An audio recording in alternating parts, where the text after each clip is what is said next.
এসব কি আয়ান? নিজের ভাইয়ের স্ত্রীকে বিয়ে করতে তোমার লজ্জা করলো না? হায় হায়, এ কি যুগ এলো গো! নিজের ভাবিকে বিয়ে করে নিয়ে চলে এসেছে। এই মেয়েটা আমার বড় ছেলের মাথা তো খেয়েই ছিল, এখন আমার ছোট ছেলেরটাকেও ছাড়লো না। আয়ান, এটা তুই কি করলি? এই ভগিনীর বাচ্চাটাকে বিয়ে করে আনলি?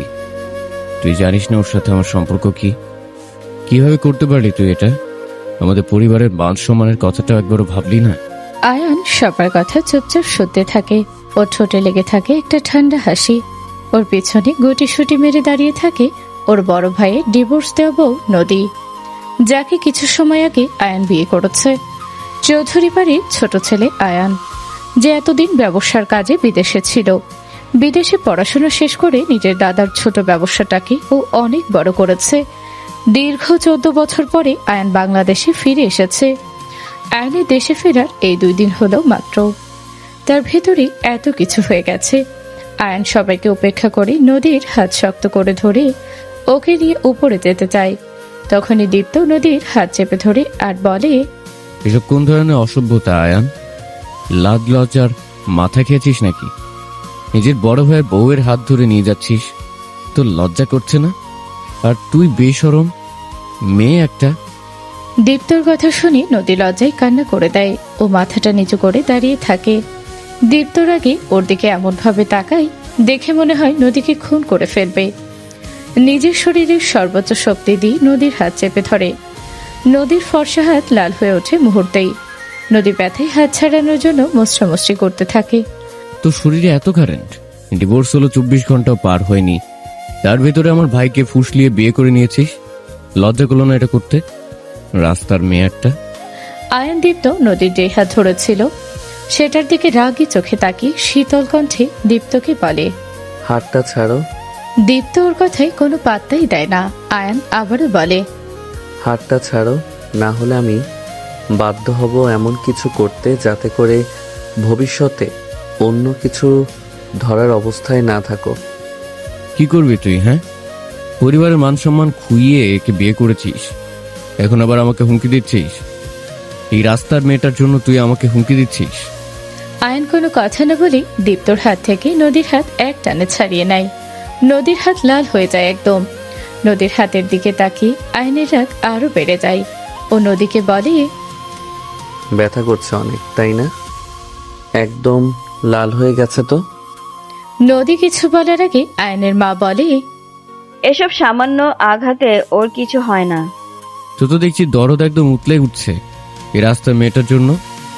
আয়ান ঘুরে গিয়ে দীপ্তর মুখে একটা ঘুষি মারে। দীপ্তর ছোট কেটে রক্ত বেরিয়ে আসে। দীপ্ত তীব্র ক্ষোভে কিছু বলবে, তার আগে আয়ান দীপ্তর পেট বরাবর একটা লাথি মারে। দীপ্ত ছিটকে গিয়ে কিছুটা দূরে পড়ে। ওর মা গিয়ে ওর পাশে বসে বিলাপ করতে করতে বলে, হায় হায়, এ কি কালসাপ ঢুকলো আমার সংসারে! ভাইয়েতে ভাইয়েতে ঝামেলা বাঁধিয়ে দিল। তুই রাস্তার মেয়েটার জন্য আমাকে মারলি, নিজের বড় ভাইকে মারলি। হ্যাঁ, মারলাম। ওকে স্পর্শ করার কোনো অধিকার তোমার নেই। বেশ তো সাধু সাচ্ছিস। নিজের বড় ভাইয়ের বউকে বিয়ে করতে লজ্জা লাগলো না তোর? হ্যাঁ, লাগলো না। আর একটা কথা তুমি হয়তো ভুলে গেছো, ও তোমার বউ ছিল, এখন আর নেই। 2 ঘন্টা আগে তোমাদের ডিভোর্স হয়ে গেছে। ডিভোর্স হয়েছে বলেই কি বিয়ে করতে হবে? এই রাস্তার মেয়েটার মধ্যে এমন কি দেখলি যে সদ্য ডিভোর্স হওয়া একে বিয়ে করে নিলি? Mind your language mister Deepto Chowdhury. তুমি বারবার যাকে রাস্তার মেয়ে বলে অপমান করছো সে আমার বউ, মিসেস আয়ান চৌধুরী। আর আমি বেঁচে থাকতে কোনো অবস্থাতেই আমার বউয়ের অপমান সহ্য করব না। মা দেখলে, তোমার ছোট ছেলের অবস্থা দেখলে? দেখছি, সব দেখছি। এই কালসাপটা আমার ছেলেটার মাথা খেয়েছে। মা, আমার কথাটা হয়তো তুমি শুনতে পাওনি, আর শুনতে পেলেও বুঝতে পারোনি। আমি বলেছি আমার বউয়ের অপমান আমি সহ্য করব না। নেক্সট টাইম ওর নামে কেউ ফালতু কথা বললে তার ফল ভালো হবে না। আর ভাইয়া, ও এখন আর তোমার বউ নেই, আমার বউ, তোমার ছোট ভাইয়ের বউ। সেই কথাটা মাথায় রেখে চলবে। নেক্সট টাইম ওকে ছোঁয়ার চেষ্টা করলে তোমার হাত ভেঙে গুড়িয়ে দেব। আয়ান সবাইকে উপেক্ষা করে নদীর হাত ধরে টেনে নিয়ে নিজের রুমে চলে যায়। ওর মা আর ভাই ওর দিকে তাকিয়ে রাগে ফুঁসতে থাকে। আয়ান নদীকে এনে নিজের খাটের ওপরে বসায়। তারপর টেবিলের ওপর থেকে একটা মেডিসিনের বক্স এনে তার ভেতর থেকে একটা ব্যথার স্প্রে বের করে নদীর হাতে স্প্রে করে দেয়। আপনি অনেক ব্যথা পেয়েছেন তাই না? আমার থেকে আমার পরিবারকে, আমার ভাইকে আপনি এখন ভালো করে চেনেন। ও এখন আর মানুষ নেই, একটা অমানুষে রূপান্তরিত হয়েছে।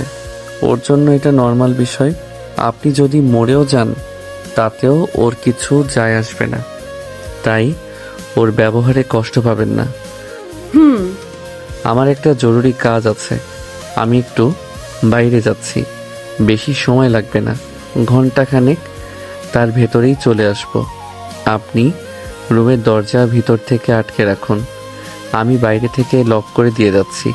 আর হ্যাঁ, আমি ছাড়া আর কেউ দরজা খুলতে বললে খুলবেন না। ওদের রাগ এখন সব আপনার উপরে। আপনাকে একা পেলে কি করবে ঠিক নেই। আমি যত দ্রুত সম্ভব চলে আসব। আচ্ছা ঠিক আছে। আয়ান নদীকে রেখে বাহিরে যায়। যাওয়ার সময় রুমের দরজা বাহিরে থেকে লক করে দিয়ে যায়। নদীও ভিতর থেকে সিটকিনি আটকে দেয়। আয়ান নিচে এসে দেখে ওর মা আর ভাই সোফে বসা। ওর মা আর ভাইয়ের ছোটে বরফ লাগিয়ে দিচ্ছে। আয়ান ওদের ইগনোর করে চলে গিয়েও আবার ফিরে আসে। তারপর ওর মা আর ভাইয়ের উদ্দেশ্যে বলে, আমি একটু বাইরে যাচ্ছি, নদী রুমে, ওকে কেউ ডিস্টার্ব করবে না। আমাদের খেয়ে বসে কাজ নেই নাকি যে ওকে ডিস্টার্ব করব? না করলেই ভালো। আমি ফিরে এসে যদি জানতে পারি ওর রুমের সামনে গিয়ে দরজা ধাক্কিয়েছ বা ওকে আজে বাজে কিছু বলেছ, তাহলে আমার চেয়ে খারাপ আর কেউ হবে না। কথাটা বলে আয়ান বাহিরে চলে যায়। দীপ্ত রাগে সোফা একটা ঘুষি মারে। নদী রুমের মাঝে কিছু সময় পায়চারি করতে করতে আয়নার সামনে গিয়ে দাঁড়ায়। আয়না নিজেকে দেখতে দেখতে হঠাৎই তার চোখ বেয়ে পানি গড়িয়ে পড়ে। ও নিজেকে নিজেই বলে, বাহ, নিয়তির কি খেলা। সব সময় আগেও আমি এই বাড়ির বউ ছিলাম, এখনো এই বাড়ির বউ আছি, শুধু এখন পরিচয়টা ভিন্ন। তখন ছিলাম বাড়ির বড় বউ আর এখন ছোট বউ। নদী কিছু সময় আগের ঘটনা চিন্তা করতে থাকে, যার জন্য আজকে ওর এমন পরিণতি। অতীত। আর মেরো না প্লিজ, আমার অনেক কষ্ট হচ্ছে, এবারের মতো মাফ করে দাও, আর এমন ভুল হবে না। রাস্তার মেয়ে একটা, তোকে বিয়ে করে আমার জীবনটা শেষ হয়ে গেছে, এই তুই বলতে পারিস না? আল্লাহ তোর মৃত্যু দেয় না কেন? তাহলে তো অন্তত আমি মুক্তি পেতাম। অনাথের বাচ্চা, মর তুই। কথাটা বলে দীপ্ত নদীকে নিজের বেল্ট দিয়ে অমানুষ্যের মতো মারতে থাকে। আর নদী ব্যথায় আর্তনাদ করতে থাকে আর কান্না করতে থাকে। কিন্তু নদীর সে আর্তনাদ, কষ্ট, চোখের পানিতে দীপ্তর মন গলে না। ও টানা 2 ঘন্টা নদীকে মারতে থাকে। ওর মা বাবা সবাই নদীর চিৎকার শুনলেও কেউ আটকাতে আসে না। দীপ্তর মা আরো খুশি হয়। আয়ান তখন বাড়িতে ছিল না। ও আল্লাহ, তুমি কি দেখতে পাও না আমাকে কতটা কষ্ট দিচ্ছে এরা? হয় আমাকে বাঁচাও, না হয় মৃত্যু দাও মালিক। এই যন্ত্রণা যে আমি আর সহ্য করতে পারছি না, মৃত্যু দাও আমাকে। টানা 2 ঘন্টা মেরেও দীপ্ত ক্লান্ত হয় না। ওর কাছে নদীর কষ্টগুলো খুবই ভালো লাগে।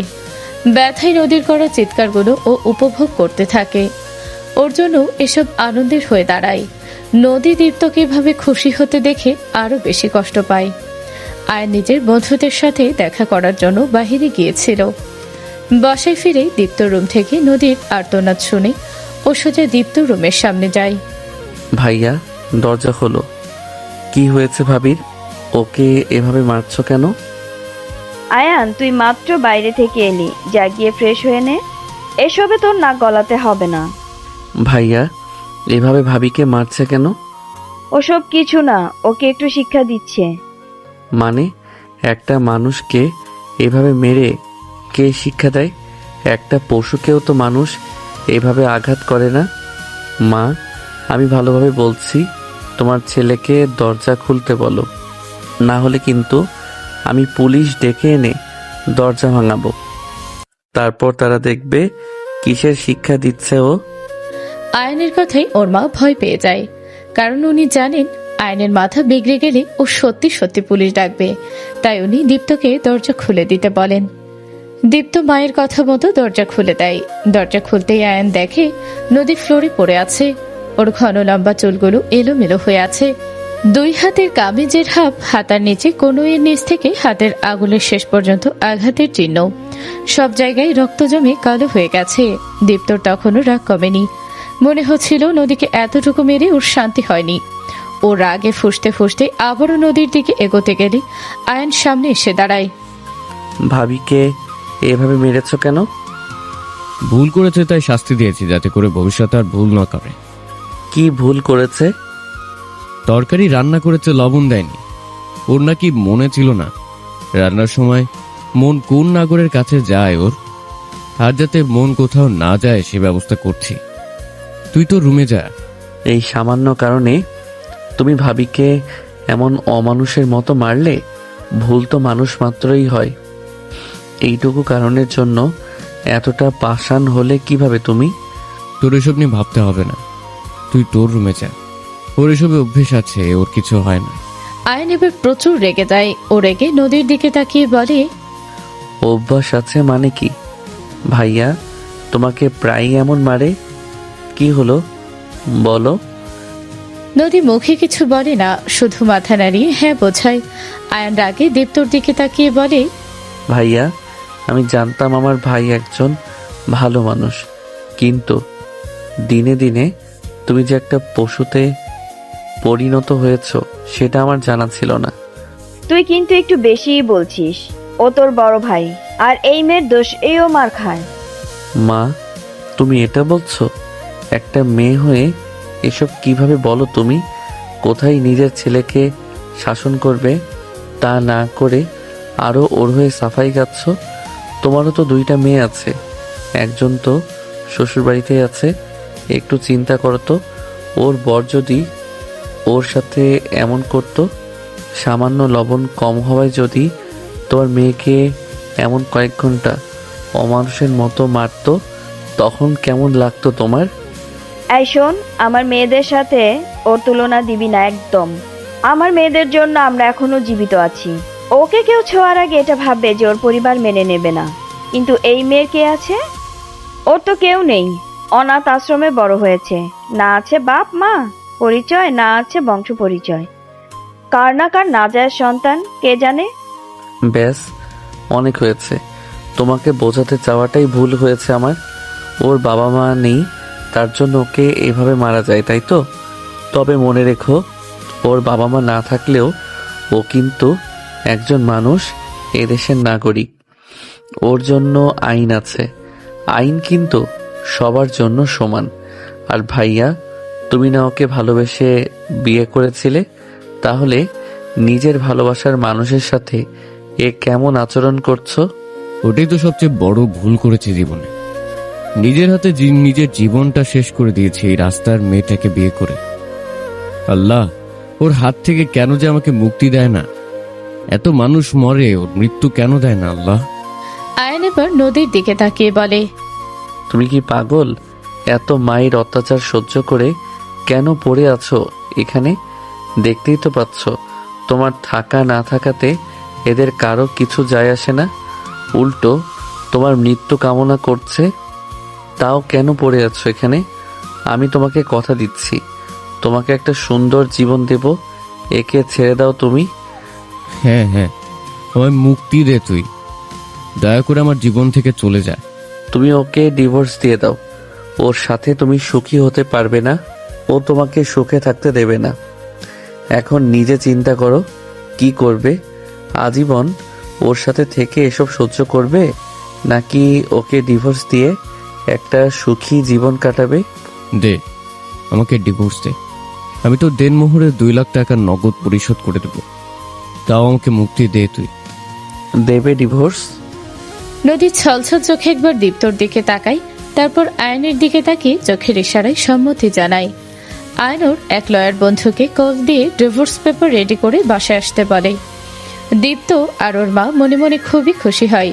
দীপ্ত ব্যাংকে চলে যায় টাকা তুলতে। কিছু সময় পরে আয়নের বন্ধু ডিভোর্স পেপার নিয়ে চলে আসে।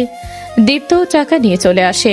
দীপ্তর চেহারায় এতটা খুশি থাকে দেখে মনে হয় যেন ডিভোর্স না, আজকে ওর বিয়ে। দীপ্ত তাড়াতাড়ি সই করে দেয়, নদীও সই করে। সই করার সময় ওর হাতটা একটু কেঁপে ওঠে। দীপ্ত নদীর হাতে 2 লাখ টাকা দেয়। নদী টাকাটা আবারও দীপ্তর হাতে দিয়ে বলে, তোমার টাকার আমার কোনো দরকার নেই। টাকার জন্য তোমাকে বিয়ে করিনি আমি, ভালোবাসতাম তাই বিয়ে করেছি। কিন্তু সেই ভালোবাসা আরো আগে মিটে গেছে।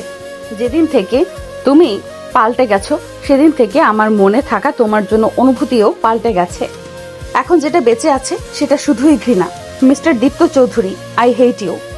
আর হ্যাঁ, আমার সব সুখ শান্তি কেড়ে নিয়ে যদি আপনি ভেবে থাকেন আপনি সুখী হবেন, তাহলে শুনুন, আপনি কোনোদিনও সুখী হতে পারবেন না।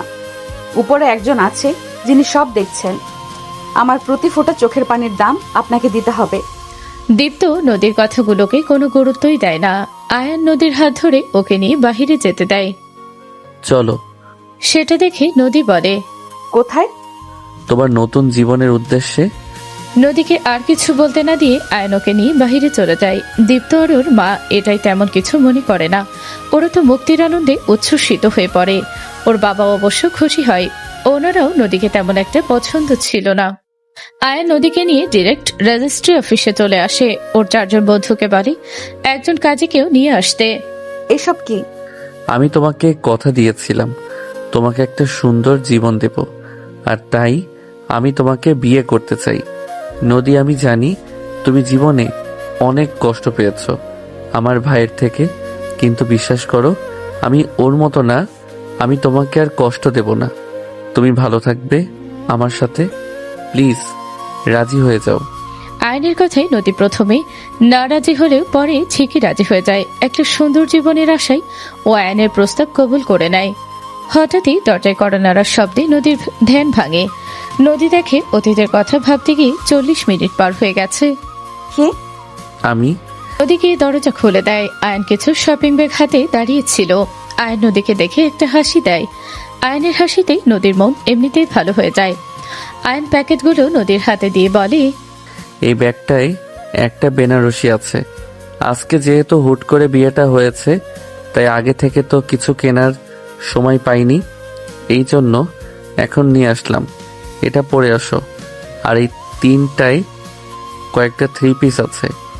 এখন থেকে এসব শাড়ি পরে থাকতে হবে না। কালকে তোমাকে নিয়ে মার্কেটে যাব, আর যা যা লাগে নিয়ে আসবো। কিন্তু মা তো 3 পিস পরা পছন্দ করে না। আমার বউ যাতে কমফোর্টেবল থাকবে তাই পরবে। কে পছন্দ করলো না করলো এতে আমার কিচ্ছু যায় আসে না। নদীর মনে পড়ে যায় ওর আর দীপ্তর বিয়ের রাতের কথা, যখন দীপ্তর মা ওকে কিছু সুতি শাড়ি দিয়ে গিয়ে বলেছিল, এখন থেকে এসব 3 পিস পরা চলবে না। আমি এসব পছন্দ করি না। আমার বাড়ির বউ সবসময় সুতি শাড়ি পরতে হবে। ওর মা চলে গেলে নদী দীপ্তকে বলে, দীপ্ত, আমি তো শাড়ি পরতে পারি না। আর তাছাড়া ছোট থেকে আমি 3 পিস পরেছি। এই গরমে শাড়ি পরে কিভাবে কি করব? তুমি একটু তোমার মাকে বোঝাও না। না পড়তে পারলে একটু ম্যানেজ করে নাও প্লিজ। ইউটিউবে টিউটোরিয়াল দেখে শিখে নাও। মাকে না বলা মানে বাড়িতে তুলকালাম সৃষ্টি করা। তুমি একটু মায়ের কথা মতো চলো, মাকে মানিয়ে চলো। তখন দীপ্তকে ভালোবাসে নদী নিজের কমফোর্ট নেই ছেড়ে দিয়েছিল। আস্তে আস্তে নিজের পছন্দ অপছন্দ সব বদলে ফেলেছিল। কিন্তু তবু আজর এই পরিণতি। কি ভাবছো? না কিছু না। যাও চেঞ্জ করে আসো।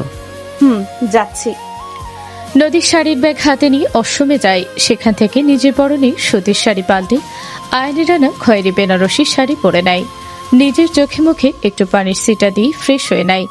নদী অশ্বম থেকে বাহিরে আসতেই আয়নোর দিকে মুগ্ধ চোখে তাকিয়ে থাকে। নদীর গায়ের সাথে শাড়ির রং মিশে ওকে অপূর্ব সুন্দর লাগছিল দেখতে। নদী দেখতে একদম একটা পুতুলের মতো। ওর গায়ের রং উজ্জ্বল ফর্সা, সেই গায়ে খয়েরি রঙের বেনারসিতে আরো ফুটে উঠেছে। নদী আয়নের দিকে তাকিয়ে বলে, আমার গায়ের এই দামি বেনারসি মানাচ্ছে না, তাই না? তবে তোমাকে ধন্যবাদ আমাকে এটা পরতে দেওয়ার জন্য। আমার খুব শখ ছিল আমি আমার বিয়েতে খয়েরি রঙের বেনারসি পরবো, বউ সাজবো, কিন্তু সেটা আগের বার পূরণ হয়নি। দ্বিতীয়বার হলেও আমার শখটা তো পূরণ হলো তোমার জন্য। আমি জানি তোমার বউ সাজার স্বপ্ন ছিল, কিন্তু আগের বার তুমি আমার ভাইকে যখন বিয়ে করেছিলে ও বেকার ছিল, তার উপর সবার অমতে বিয়ে, তাই আর সেই স্বপ্ন পূরণ হয়নি। হুম। আর একটা কথা বলি, বলো। তোমাকে এই বেনারসিতে অপূর্ব সুন্দর লাগছে। আয়নের কথায় নদীর সামান্য লজ্জা পায় ও মাথাটা নিচু করে মনে মনে ভাবে। আমার এই শখের কথা আরিয়ান কিভাবে জানলো? তাহলে কি দীপ্ত ওকে বলেছিল কখনো? অথচ নিজে আমার এই ছোট্ট শখটা পূরণ করেনি। এদিকে এসো। আয়নের কথায় নদীর ধ্যান ভাঙে ও আয়নের সামনে গিয়ে দাঁড়ায়। আয়নের হাতে একটা গহনার বাক্স ধরিয়ে দেয়। নদীকে সেটা খুলে দেখতে বলে। নদী বক্স খুলে দেখে ভেতরে একটা ডায়মন্ডের নেকলেস। সিম্পল ডিজাইনের খুবই সুন্দর একটা নেকলেস, সাথে একজোড়া ডায়মন্ডের দুল আর একটা আংটি। নদী এসব দেখে চমকে যায়। দীপ্ত টাকা হওয়ার পরে কখনো ওকে এত দামি কিছু কিনে দেয়নি। ওর প্রয়োজনীয় জিনিসই ঠিক মতো কিনে দিত না, সেখানে ডায়মন্ড তো স্বপ্ন। আয়ান নিজ হাতে নদীকে নেকলেস আর কানের দুল পরিয়ে দেয়। তারপর হাঁটু গেড়ে বসে রিংটা দিয়ে ওকে প্রপোজ করে। নদী, আমাদের বিয়েটা খুবই তাড়াহুড়োতে হয়েছে। আমি জানি তুমি জীবনে একবার ভুল করেছো, মানুষ চিনতে ভুল করেছো, কিন্তু আশা করছি এইবার আর সেই ভুল হবে না। আমাকে কি তোমার জীবনটাকে সুন্দর করে গুছিয়ে তোলার একটা সুযোগ দেবে? আমি কথা দিচ্ছি তোমাকে আর কোনো কষ্ট পেতে দেব না। আমি বলছি না আমাকে স্বামীর অধিকার দাও, কারণ আমি জানি সেটা এখন তোমার পক্ষে সম্ভব না, কিন্তু অন্তত চেষ্টা করো আমাকে স্বামী হিসেবে মানিয়ে নিতে। সেই চেষ্টাটা কি করবে? আয়নের কথা শুনি নদীর চোখে পানি চলে আসে। ওর কাছে মনে হয় ও খুব মূল্যবান, অনেক মূল্যবান। এমন ভাবে ওকে প্রপোজ করতে পারে নদীর ধারণাই ছিল না। ও আয়নের দিকে নিজের বাম হাত এগিয়ে দেয়। আয়নুর আঙ্গুলে আংটিটা পরিয়ে দেয়। তারপর উঠে দাঁড়িয়ে নদী কিছু বুঝে ওঠার আগে নদীর কপালে একটা আলতো চুমু দেয়। নদী চোখটা বন্ধ করে নেয় আবেশে। এক অন্যরকম শিহরণ বয়ে যায় ওর শরীরে। ও চোখ মেলতেই দেখে আয়ন ওর দিকে মুগ্ধ চোখে তাকিয়ে আছে। আয়ন নিজের পকেট থেকে দুইটা চিকন সোনার চুড়ি বের করে। তারপর নদীর হাতে থাকে সিটি গোল্ডের চুড়ি খুলে নিজের আনা সোনার চুড়ি দুইটা পরিয়ে দেয়। ও নদীর দুই হাত উঁচু করে হাতের পাতায় চুমু খায়। নদী শুধু অপলক দৃষ্টিতে ওর দিকে তাকিয়ে থাকে। আয়ন আবারও নিজের পকেট থেকে একটা ছোট্ট বক্স বের করে, যার ভেতরে একটা ডায়মন্ডের নোজপিন ছিল। ওটা খুলে এটা পড়ো। তুমি বিবাহিত ঠিকই, তবে আমার বউ আর আমার বউয়ের শরীরে অতীতের কোনো স্মৃতি থাকুক আমি সেটা চাই না। নদী আয়নের কথা মতো নোজপিন পাল্টে নেয়। নোজপিনটা আমাকে দাও, ওটা যার জিনিস তাকে ফেরত দিয়ে দেব। তার দরকার নেই। কেন?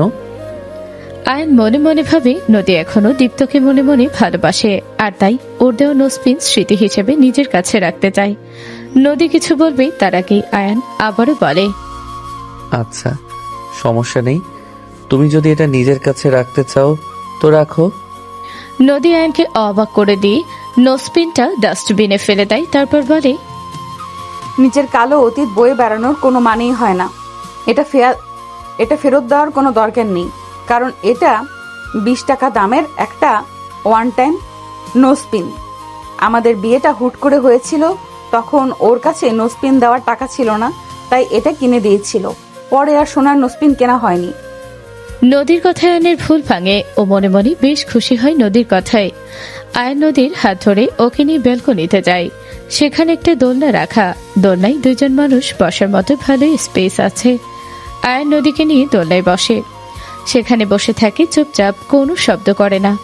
একটু পরে নদীকে নিয়ে রুমে চলে যায়। অনেক রাত হয়েছে, ঘুমিয়ে পড়ো। কোথায় শোবো? খাটে ছাড়া আর কোথায় শোবে? আয়নের সাথে এক বিছানায় শুতে নদী একটু আনকমফোর্টেবল ফিল করে। বিছানার এক পাশে নদী গিয়ে গুটিসুটি মেরে শুয়ে পড়ে। আয়নের বিপরীত পাশে গিয়ে শুয়ে পড়ে। নদী এক ধ্যানে অনেক সময় দেওয়ালের দিকে তাকিয়ে থাকে। চোখ বন্ধ করতেই আয়নকে পিছন থেকে জড়িয়ে ধরে। নদী কিছু বলবে তার আগে ওর কানে কানে বলে, নো মোর সাউন্ড, চুপচাপ ঘুমাও। আমি তোমাকে টাইম দিচ্ছি আমাকে পুরোপুরিভাবে মেনে নিতে, কিন্তু একজন বিবাহিত পুরুষকে তার ওয়াইফকে না জড়িয়ে ধরে ঘুমাতে বলবে না। এটা স্বামীগত অধিকার, এখানে একদম হস্তক্ষেপ করবে না বলে দিলাম।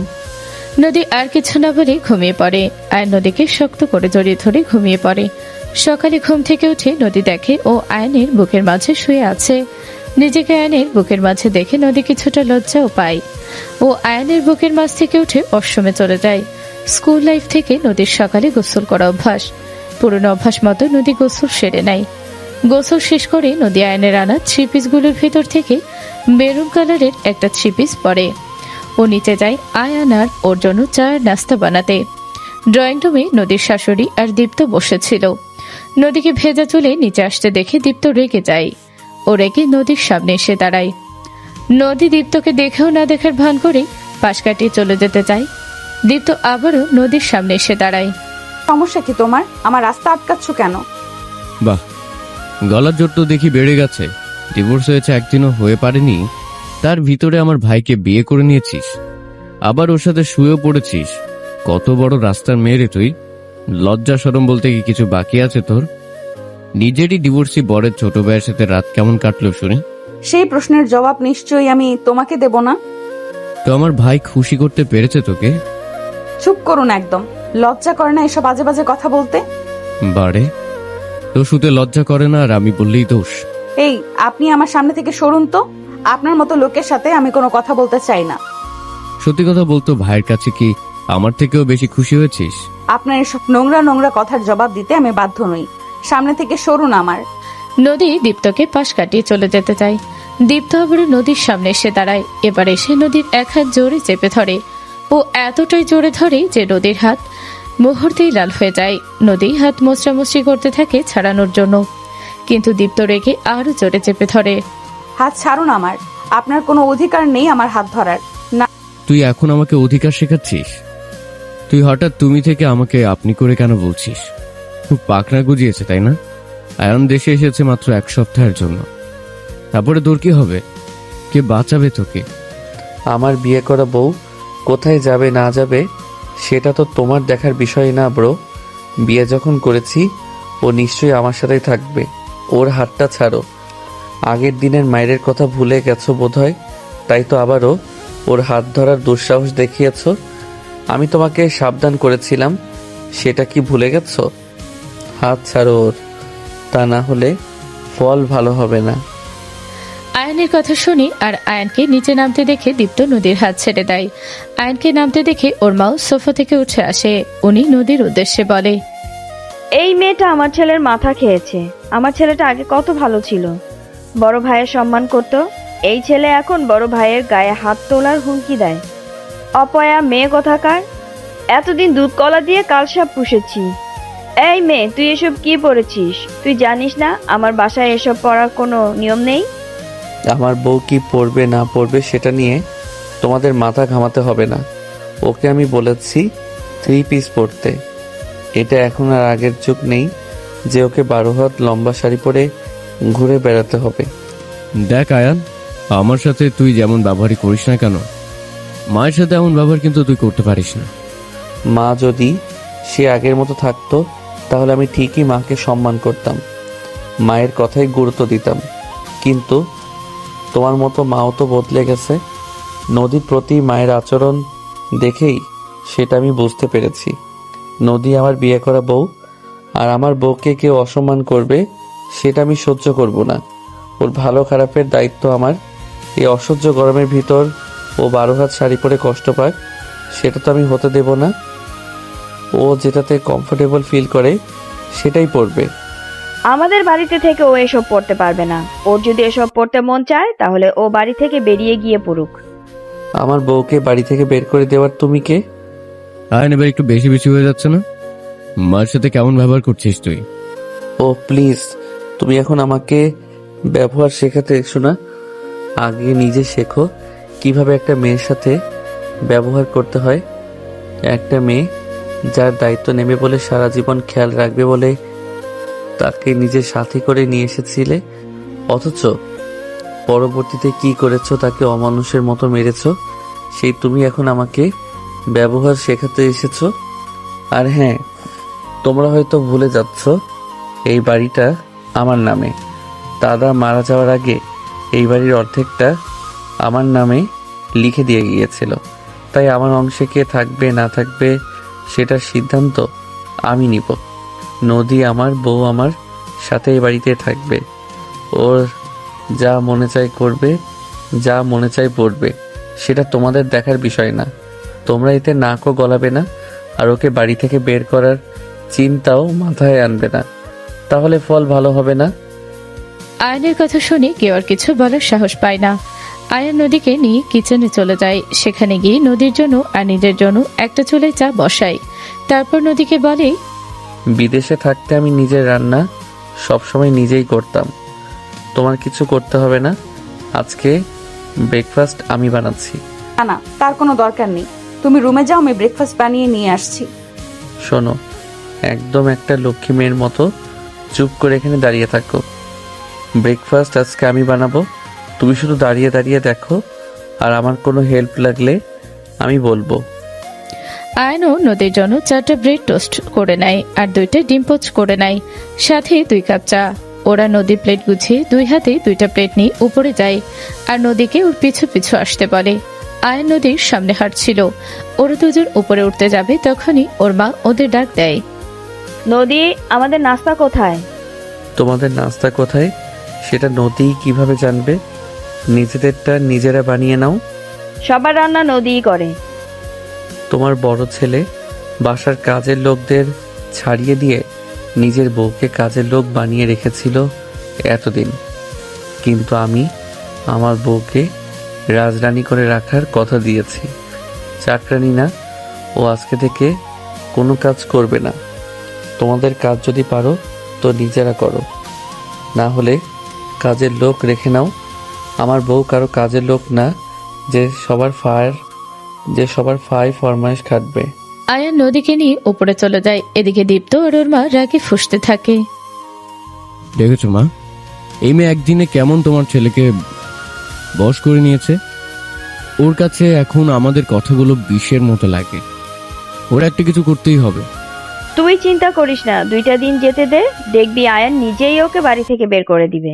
এই মেয়ের আসল রূপ দেখার পর আর সত্যিটা জানার পরে ওই ওকে ঘাড় ধাক্কা দিয়ে বের করে দিবে। এখন যা তো, মোড় থেকে গিয়ে নাস্তা নিয়ে আয়, খুব খিদে পেয়েছে। এর ব্যবস্থা পরে করা যাবে। মায়ের কথা মতো দীপ্ত মোড়ে গিয়ে নাস্তা নিয়ে আসে।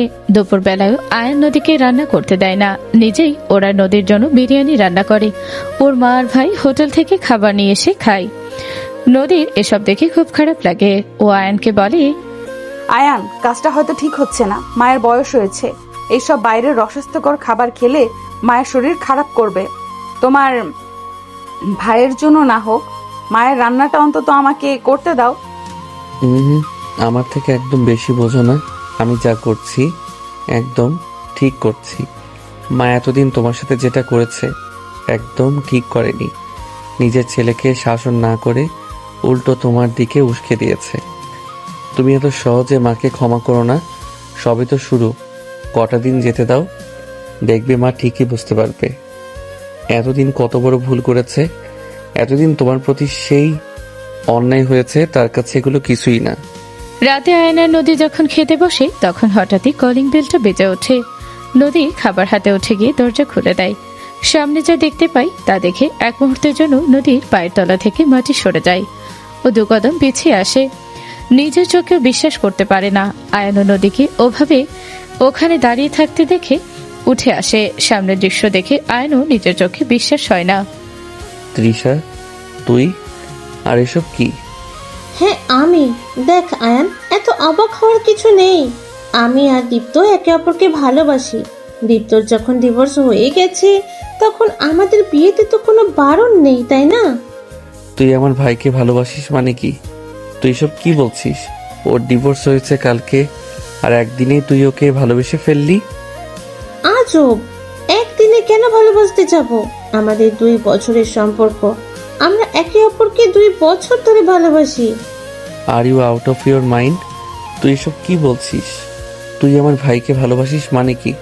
আমার ভাই 2 বছর আগে মেরিড ছিল, ইভেন গতকাল অবধিও মেরিড ছিল। তাহলে ওর সাথে কিভাবে তোর 2 বছরের সম্পর্ক হয়? এই শোন, এত কিছু জবাবদিহিতা আমরা তোকে করতে বাধ্য নই, বুঝলি? আমরা কবে কখন ভালোবেসেছি না বেসেছি তাতে তোর কি?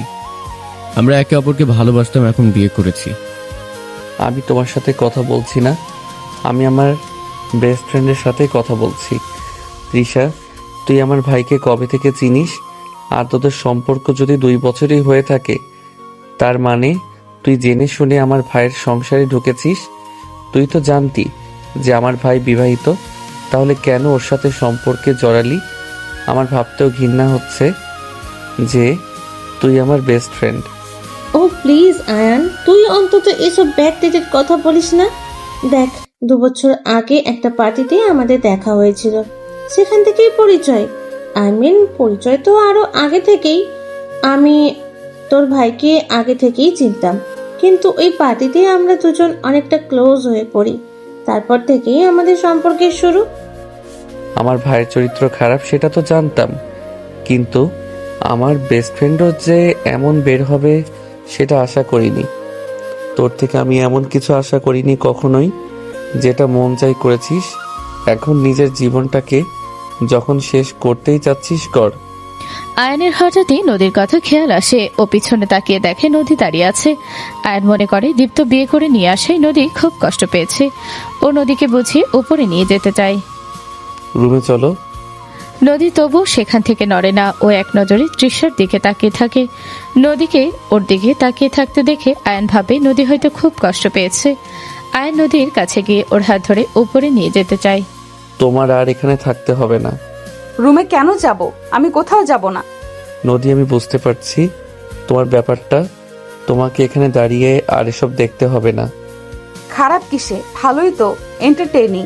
আমি আগেই জানতাম এরকম সার্কাস একদিন আমাকে দেখতে হবে, বাট মজা নেই আ রাহা হ্যাঁ।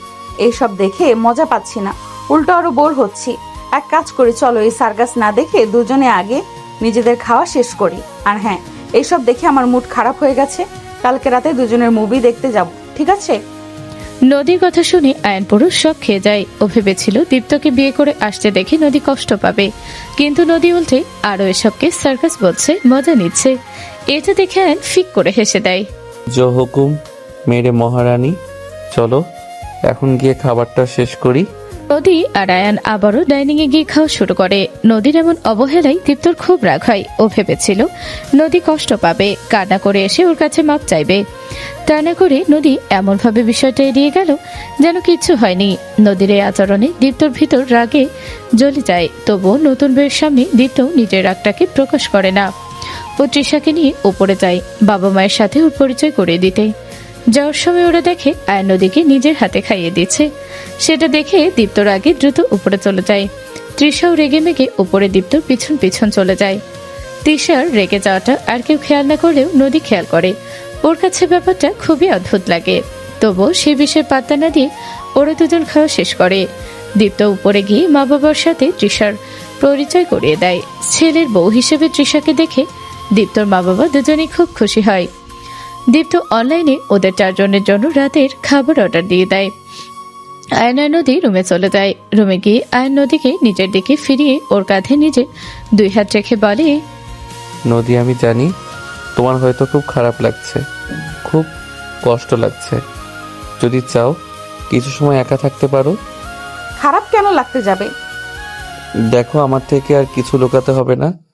আমি তোমার মনের অবস্থাটা বুঝতে পারছি। নিচে যা কিছু হলো তার জন্য যে তুমি কষ্ট পেয়েছো সেটা আমি জানি, কিন্তু ওদের সামনে যে তুমি সেটা প্রকাশ করনি, এর জন্য তোমাকে অনেক ধন্যবাদ।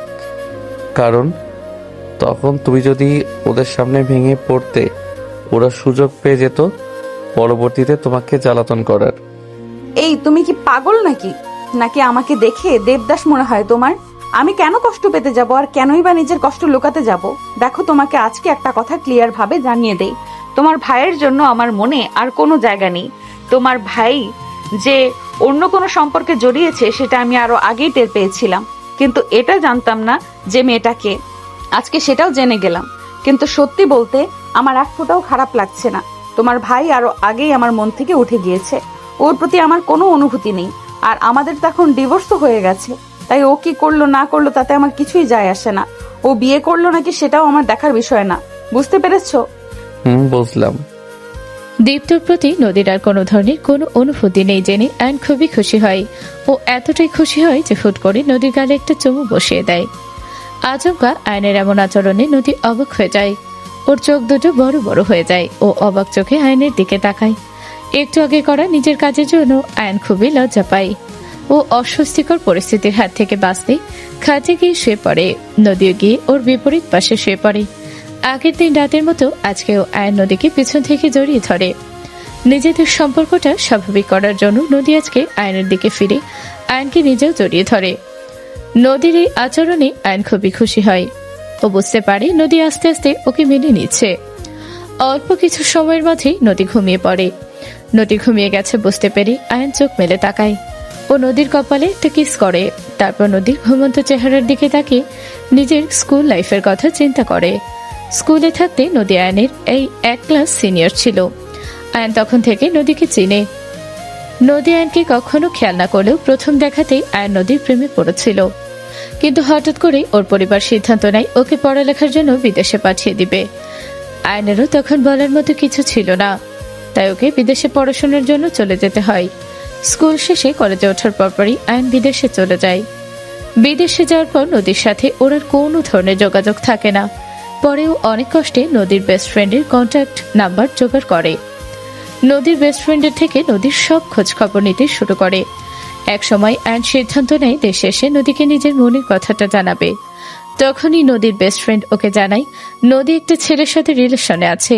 এ কথা জানার পরে আয়নের মনটা ভেঙে যায়। ও তারপর থেকে আর নদীর কোনো খোঁজ খবর নেয় না, কিন্তু মনে মনে ঠিকই সবসময় নদীকে ভালোবেসে চলে। এক সময় ওর বড় ভাই জানায় সে একটা মেয়েকে পছন্দ করে এবং ওরা দুজন খুব শীঘ্রই বিয়ে করবে। এ কথা শুনে আয়ন খুবই খুশি হয়, কিন্তু ওর মন আবারও ভেঙে যায় যখন জানতে পারে মেয়েটা আর কেউ নয়, ওরই ভালোবাসার মানুষ নদী। ও দীপ্ত নদীর বিয়েতে ও আসে না। নিজের কাজের বাহানায় বিদেশেই থেকে যায়। ও সিদ্ধান্ত নেয় ও আর কোনোদিন দেশে ফিরবে না, কিন্তু একটা জরুরি কাজে ওকে দেশে আসতে হয় কিছুদিন আগে। ও ভেবেছিল ও বাসায় আসবে না, কিন্তু এত বছর পর দেশে এসে বাসায় না আসলে পরিবারের মানুষজন কষ্ট পাবে ভেবে ও বাসায় আসে। কিন্তু বাসায় আসলেও এই 2 দিনের ভেতরে ও বাসায় তেমন একটা সময় কাটায় না। যতটা সম্ভব পারে বাহিরের সময় কাটায়, আর সবাইকে বলে পুরনো বন্ধুদের সাথে দেখা করতে গেছে। ওই দিনও বন্ধুদের সাথে দেখা করে বাসায় ফিরে হঠাৎই শুনতে পায় ওর ভাইয়ের রুম থেকে নদীর কান্নার আওয়াজ আসছে। আর তারপর সবকিছু জানতে পেরে ওর রাগ হতে থাকে। নিজের ভালোবাসার মানুষকে এভাবে কষ্ট পেতে দেখে ও নিজেও খুব কষ্ট পায়। আর তারপরে তো সবকিছু শেষ করে ও নদীকে বিয়ে করে নেয়। ও কখনো কল্পনা করেনি এভাবে হুট করে দেশে আসায় ও নিজের ভালোবাসার মানুষটিকে আপন করে পাবে। পুরনো দিনের কথা আর বর্তমানের কথা চিন্তা করতে করতে আয়নের চোখেও ঘুম চলে আসে। ও নিজেও ঘুমিয়ে পড়ে। প্রতিদিনের অভ্যাস মতো সকালবেলা উঠে নদী গোসল সেরে নেয়। গোসল শেষ করে ও কিচেনে যায় নিজেদের জন্য নাস্তা তৈরি করতে। নদী আর আয়নের জন্য স্যান্ডউইচ বানাচ্ছিল, তখন কিচেনে এসে হাজির হয় তৃষা। তৃষাকে দেখেও নদী ইগনোর করে নিজের কাজ করতে থাকে। নদীকে কাজ করতে দেখে তৃষা বলে, তুমি স্যান্ডউইচ পরে বানাও, কাল সারা রাত জেগেছিলাম।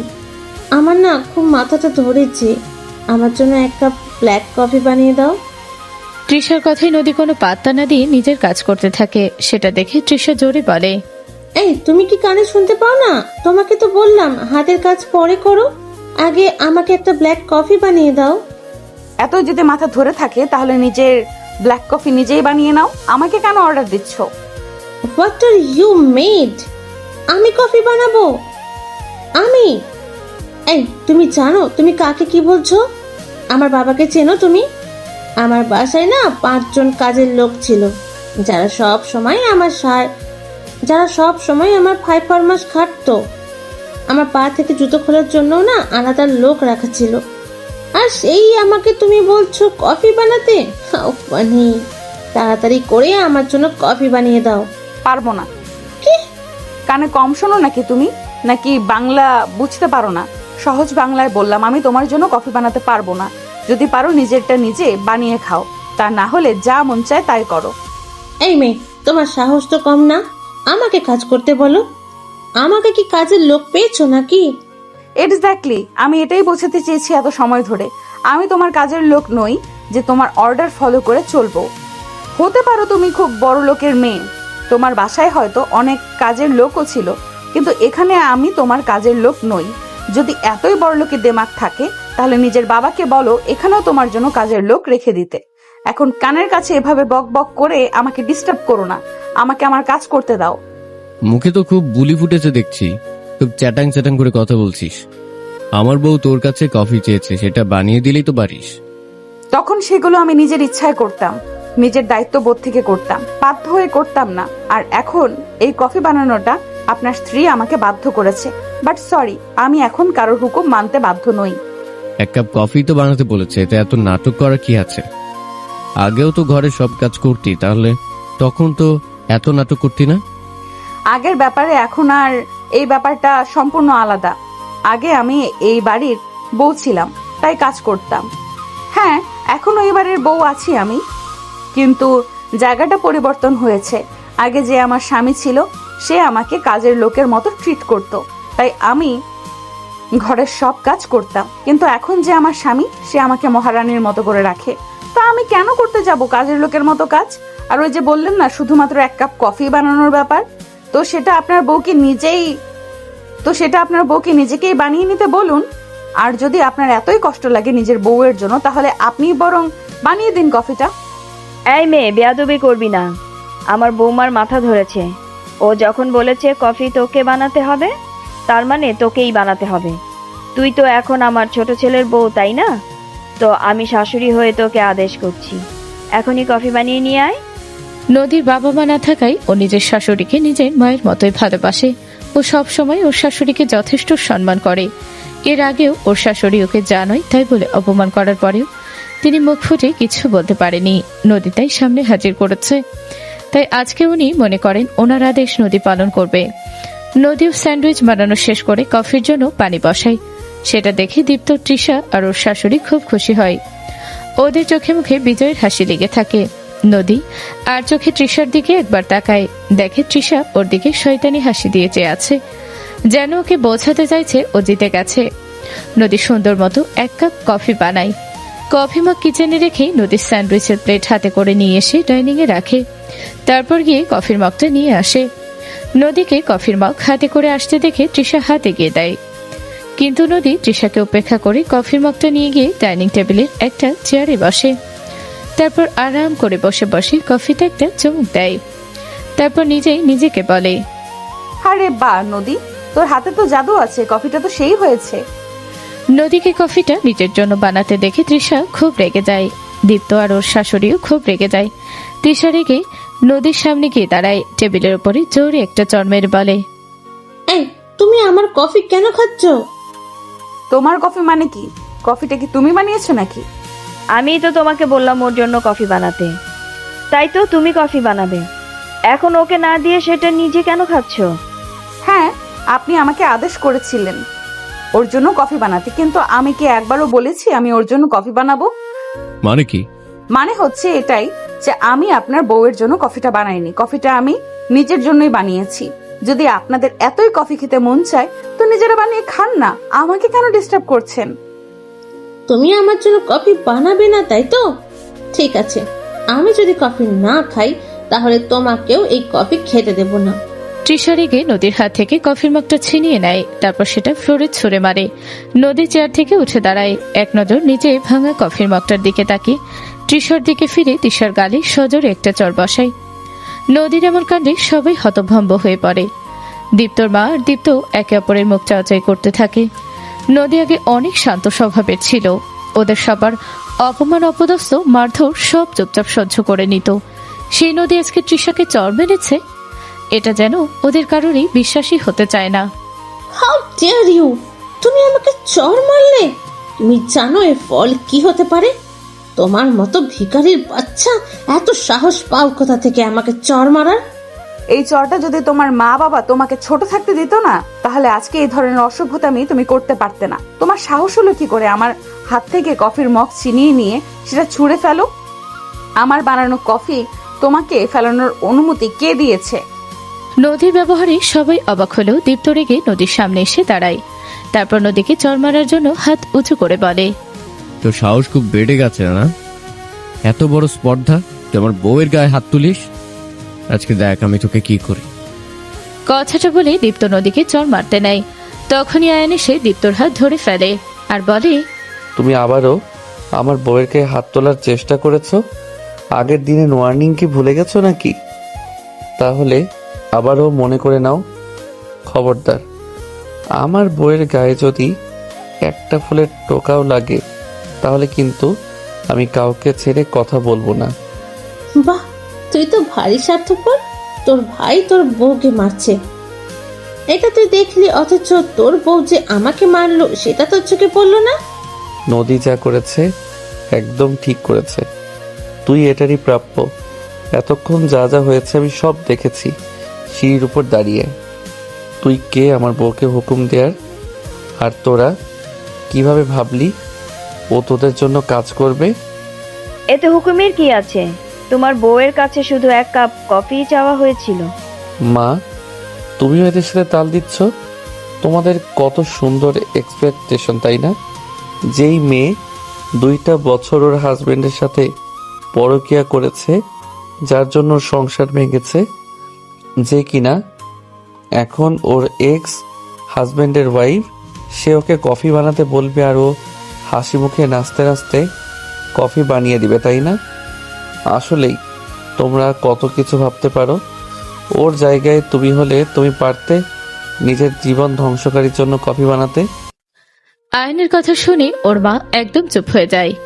আর তৃষা, তোর কি সামান্য লজ্জাটুকুও নেই? যার জীবনটা একদম ছারখার করে দিয়েছিস, যার থেকে তার স্বামীকে কেড়ে নিয়েছিস, তার এত সুন্দর গোছানো সংসার কেড়ে নিয়েছিস, তার ভালোবাসার মানুষটাকে কেড়ে নিয়েছিস, আবার তাকে এসে বলছিস তোর জন্য কফি বানাতে? তোর ভিতরে যদি সামান্য লজ্জা বোধটুকু থাকতো তাহলে তুই এটা করতে পারতি না। তোর জন্য একটা চর যথেষ্ট না। তোর এই কাজের জন্য সামান্য একটা চর কিছুই না। এর থেকে বড় শাস্তি ডিজার্ভ করিস তুই। আর ভাইয়া, তুমি যে কিনা একসময় এর স্বামী ছিলে, ওর সাথে একটা কমিটমেন্টে থেকেও দিনের পর দিন ওকে ঠকিয়ে গেছো, ওর সাথে অন্যায় করেছো, অবিচার করেছো, যখন খুশি তখন ওকে অত্যাচার করেছো, আবার ওর সামনে নিজের পরকীয়া প্রেমিকাকে বিয়ে করে নিয়ে এসেছো। তারপরও তুমি চাও যে তোমার সব হুকুম ও পালন করবে? আল্লাহ যে আসলে তোমাদের কি দিয়ে তৈরি করেছে! না আছে লজ্জা, না আছে বিবেক। নদী, আমাদের নাস্তা তো রেডি, তাই না? আজকে আর এখানে বসে খাবো না, চলো রুমে নিয়ে চলো। তুমি নাস্তার প্লেটটা নিয়ে যাও, আমি চা বানিয়ে নিয়ে আসছি। আয়ান চলে যেতেই নদী আবারও রান্নাঘরে গিয়ে ওরা আয়ানের জন্য দুধ চা বানিয়ে নেয়। তারপর একটা ট্রেতে চায়ের কাপ দুটো নিয়ে উপরে চলে যায়। আয়নের থেকে বকা শুনে তিশা আরো রেগে যায়। ওর শাশুড়ির সামনে দাঁড়িয়ে বলে, মা, আপনি দেখলেন এই মেয়েটা আপনার ছোট ছেলেকে কিভাবে বশ করেছে? এর একটা কিছু করতেই হবে। যাই হোক, এর ব্যাপারটা পরে দেখা যাবে। আমার এখন মাথা ধরেছে, আপনি একটু আমার জন্য এক কাপ কফি করে নিয়ে আসুন। আমি? হ্যাঁ, আপনাকেই তো বললাম। দীপ্ত, তোর মা একবার দীপ্তর দিকে তাকায় দেখে দীপ্ত চুপচাপ দাঁড়িয়ে আছে। সেটা দেখে উনি তৃষাকে বলে, দেখো বৌমা, আমার তো বয়স হয়েছে, তুমি এ বাড়ির বড় বউ, সবার জন্য নাস্তা বানানো তোমার দায়িত্ব। মাথা ধরেছে বুঝলাম, কিন্তু নাস্তাও তো বানাতে হবে। অনেক বেলা হয়ে গেছে, আজকে বরং তুমি চলো, আমি তোমাকে সাহায্য করে দিব। কালকে থেকে না হয় তুমি নিজেই সবটা করো। চলো দুজনে মিলে নাস্তা বানিয়ে নিয়ে আসি। আমি সবার জন্য নাস্তা বানাবো? তুমি এ বাড়ির বউ, তোমার শ্বশুরের জন্য, তোমার স্বামীর জন্য, আমার জন্য শুধু নাস্তা না, 3 বেলার রান্নাও তো তোমাকেই করতে হবে। এটাই তো বাড়ির বউদের কর্তব্য। দীপ্ত, তোমার মা এসব কি বলছে? আমাকে এখন সবার জন্য রান্না করতে হবে? Like serious? তুমি জানো না আমি যে রান্না করতে পারি না? তোমার মাকে এসব বলনি তুমি? দেখুন মা, আমি একটু আগে নদীকেও বলেছি আর আপনাকেও বলছি, আমি এসব রান্না করা পারি না। আমার বাড়িতে না 5 জন কাজের লোক ছিল এসবের জন্য, তাই আমার থেকে এসব এক্সপেকটেশন রাখবেন না। যাই হোক, আমার এত কথা বলতে ভালো লাগছে না, আমার মাথাটা খুবই ব্যথা করছে। আপনি প্লিজ আমার জন্য এক কাপ কফি করে দিন, আর তারপরে আমাদের তিনজনের জন্য নাস্তাটা বানিয়ে ফেলুন। দীপ্ত, ও এসব কি বলছে? আমি নাস্তা বানাবো তোদের জন্য? হ্যাঁ বানাবে, এটার অবাক হওয়ার কি আছে? আগেও তো বানাতে, তাই না? বা দেখো, কাল সারা রাত ঠিকভাবে ঘুম হয়নি, এখন এত কিছু আর ভালো লাগছে না। তুমি আগে ওর জন্য 1 কাপ কফি বানাও, তারপর আমাদের 4 জনের নাস্তাটাও বানিয়ে ফেলো। অনেক খিদে পেয়েছে। কথাটা বলে দীপ্ত আর তিশা উপরে চলে যায়। দীপ্তর মা দীপ্তর আচরণে একদম তপ্তা খেয়ে যায়। উনি রান্নাঘরে গিয়ে তৃষার জন্য কফি বসায় আর রুটি বানানোর জন্য আটা মেখে নেয়। রুটি ছেঁকার সময় উনি একটু অন্যমনস্ক ছিলেন। ঠিক তখনই ওনার হাতটা পড়ে যায়। উনি তাড়াতাড়ি পোড়া হাত বেসিনের পানি নিচে ধরেন। ঠিক তখনই উপর থেকে দীপ্তর কণ্ঠ শোনা যায়। মার কত দেরি হবে? খিদে লেগেছে আমাদের অনেক। তিশার কফিটা আগে একটু দিয়ে যাও না। দীপ্তর মাও অশ্রুসিক্ত চোখে একবার উপরের দিকে তাকায়, একবার নিজের পোড়া হাতের দিকে তাকায়। ওনার তখন পুরোনো দিনের কথা মনে পড়ে যায়, যখন নদী দীপ্তর বউ ছিল। ও নিজের হাতে সব কাজ করত। সকাল সকাল উঠে রান্না করত, ওনাকে একদম নিজের মায়ের মতো যত্ন করত। কোনো কাজ করতে দিত না, তার বদলে শুধু একটু ভালোবাসা চাইতো। কিন্তু উনি কখনোই নদীকে নিজের মায়ের মতো ভালোবাসেনি। উল্টো সব সময় ওর দোষ ধরত, সব সময় ওকে অপমান অপদস্থ করত। তারপরেও নদী কোনোদিন ওনার প্রতি কঠোর হয়নি, সবসময় মায়ের মতো সেবা যত্ন করে গেছে। আর আজকে তৃষা ওনাকে দিয়ে কাজ করাচ্ছে, আর পাশাপাশি ওনার ছেলেও বইয়ের পক্ষ নিয়ে ওনাকে দিয়ে কাজ করাচ্ছে। উনি এখন নিজের ভুলটা বুঝতে পারে, তারপরেও নিজের ইগোর জন্য উনি নদীর প্রতি করা ওনার অন্যায়গুলোকে ঠিক মনে করেন। চোখের পানি মুছে আবারও নাস্তা বানিয়ে উপরে নিয়ে যান। দীপ্ত, তোর সাথে আমার কিছু কথা আছে। বলো। দেখ বাবা, আমার বয়স হয়েছে, আমার পক্ষে এখন 3 বেলা রান্না করা সম্ভব না। তো তুমি কি চাও তৃষা রান্না করুক? না, তা বলিনি। দেখ, আগে তো সবার জন্য নদী রান্না করত, আর এখন আয়ান তো ওকে আমাদের জন্য রান্না করতে দিবে না। ওরা তো আলাদা খাচ্ছে। তাই আমি বলি কি, তুই একটা কাজের লোক রাখ আমাদের রান্না বান্না আর সব কাজের জন্য। আপনি কি পাগল হয়েছেন মা? এখন একটা কাজের লোক রাখতে গেলে কত খরচ আপনি জানেন? তাছাড়া আপনার এখন বয়স হয়েছে, এতদিন শুয়ে বসে তো শরীরের সব হাড়ে জং ধরে গেছে। এই বয়সে মানুষ সারাদিন কাজ কাম করে ভিতরে থাকলে তবেই না সুস্থ থাকবে। হ্যাঁ মা, তৃষা তো ঠিকই বলেছে। যত কাজ কামের ভিতর থাকবা তত দেখবা শরীর সুস্থ আছে। আর তাছাড়া আয়ন আমাকে এখন গুনে গুনে 30,000 টাকা বেতন দেবে বলে দিয়েছে। আগে সংসারের সব খরচ তো ও চালাতো, তাই আমার বেতন নিয়ে কোনো সমস্যা ছিল না। কিন্তু এখন এই 30,000 টাকার ভিতরে আমাকে সবকিছু সামলাতে হবে। ও সংসার খরচের জন্য আর কোনো টাকা এক্সট্রা দেবে না বলে দিয়েছে। এর ভিতরে কাজের লোকের জন্য এক্সট্রা টাকা খরচ করতে বলো না তো। দীপ্তর কথা শুনে মায়ের বাড়ি একটা বড় ছটকা খায়। উনি কখনো আশাই করেননি দীপ্ত এমন কিছু বলবেন। ওনার পায়ের নিচ থেকে যেন মাটি সরে যায়। উনি আর নাস্তা না করে সেখান থেকে নিজের রুমে চলে আসেন। তারপরে ওনার চোখ থেকে পানি ঝরতে থাকে। উনি পুরনো দিনের কথাগুলো মনে করেন, যখন বাড়িতে কাজের লোক থাকতে উনি নদীকে দিয়ে সব কাজ করাতেন, আর নদীও চুপচাপ সবকিছু করত ভালোবেসে। ও কখনোই ওনার কোনো কথার অবাধ্য হয়নি, সবসময় ওনাকে মায়ের মতো সেবা যত্ন করে গেছে। আর তার বিনিময়ে উনি সবসময় নদীকে অত্যাচার করেছেন। আজ এই মুহূর্তে দাঁড়িয়ে উনি নিজের ভুলটা বুঝতে পারেন। উনি অঝরে কান্না করতে থাকেন আর ভাবেন নদীর কাছে গিয়ে নিজের ভুলের জন্য করা সমস্ত ক্ষমা চাইবেন। নদী, বিকেলে রেডি হয়ে থেকো, আজকে তোমাকে নিয়ে একটু বাইরে যাব। কোথায় যাবে আবার? একটু শপিংয়ে যাব, টুকটাক কেনাকাটা আছে কিছু, আর সিনেমা দেখতে যাব। ঠিক আছে, আমি রেডি হয়ে থাকবো। যদিও আমার ইচ্ছা ছিল না আজকে অফিসে যাওয়ার, কিন্তু একটা আর্জেন্ট মিটিং আছে, আর কিছু মানুষকে তাদের আসল জায়গা দেখানোর আছে, সেজন্য আমাকে আজকে অফিসে যেতে হবে। তুমি দুপুরে খেয়ে নিও, আমার আস্তে আস্তে বিকাল হবে। আর হ্যাঁ, ওদের থেকে সাবধানে থেকো। তোমার আমাকে নিয়ে এত চিন্তা করতে হবে না। আমি এখন আর সেই আগের নদী নেই যে ওরা আমাকে সহজে কাবু করে ফেলবে। তুমি চিন্তা করো না আমাকে নিয়ে, আমি সামলে নেব সবটা। আচ্ছা, তোমার জন্য লাঞ্চ প্যাক করে দেব। তুমি খাবে কি দুপুরে? আমি বাইরে খেয়ে নেব। আর তাছাড়া তোমাকে নিয়ে চিন্তা করব না তো কাকে নিয়ে চিন্তা করব? আমার লাইফে তুমি ছাড়া এখন আর ইম্পর্টেন্ট কেউ নেই। ইম্পর্টেন্ট? আয়নের মুখে নিজেকে ওর জন্য সবচেয়ে গুরুত্বপূর্ণ জানতে পেরে নদী খুব খুশি হয়। ও এক পলকে আয়নের দিকে তাকিয়ে ভাবতে থাকে ও কারোর জন্য খুব ইম্পর্টেন্ট, যে কিনা ওকে নিয়ে চিন্তা করে, ওর কথা ভাবে, ওর কেয়ার করে। নদী এসব কিছু ভাবতে থাকে। তখনই আয়ান নদীর মাথার পিছন থেকে নিজের ডান হাত নিয়ে নদীর মাথাটা নিজের ঠোঁটের কাছে নিয়ে আসে। তারপর নদীর কপালে একটা আলতো চুমু খায়। নদী চোখ বন্ধ করে অনুভব করে আয়নের ছোঁয়া, যেটার ভিতরে নেই কোনো কামুকতা, আছে শুধুই মমতা। নদীর কাছে আয়নের এই ছোঁয়া খুবই ভালো লাগে।